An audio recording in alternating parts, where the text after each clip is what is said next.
next day. 6:04 this Wednesday marks 50 years since the historic March on Washington, where Martin Luther King Jr. delivered his I Have a Dream speech. Over the weekend, equal rights advocates gathered in our nation's capital to retrace those steps. Several civil rights leaders spoke with the crowd, including the Reverend Al Sharpton and Dr. King's son. We must embrace love and hold on to that powerful spiritual which inspired my father's generation and inspires us still today.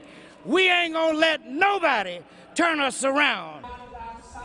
President Obama will headline another event this Wednesday. He is planning to speak along with former President Bill Clinton and former President Jimmy Carter. As the country celebrates the anniversary of Dr. King's speech, the U.S. Census Bureau is releasing new information showing the changes to the nation's black population. NBC's Tracy Potts is live in Washington, D.C. this morning with the very latest. Good morning. Hi, Annie, Vince. Good morning, everyone. Some interesting numbers from the Census Bureau. The black population since the 60s has doubled. Income levels have doubled, although still overall only about 2/3 of average incomes.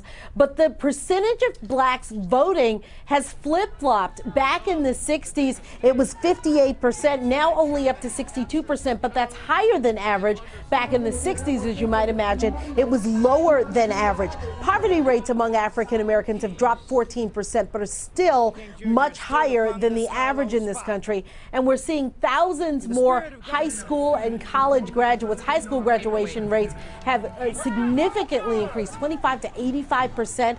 College rates also up. 1 in 5 African Americans now have a college degree, but 1 in 3 Americans have a degree overall. Vince and Annie, back to you. All right, Tracy, thanks. Well, still ahead here on Live at Daybreak this morning. Are you ready for Harley-Davidson's Big Bash? Some riders are even going online to share their excitement for the 110th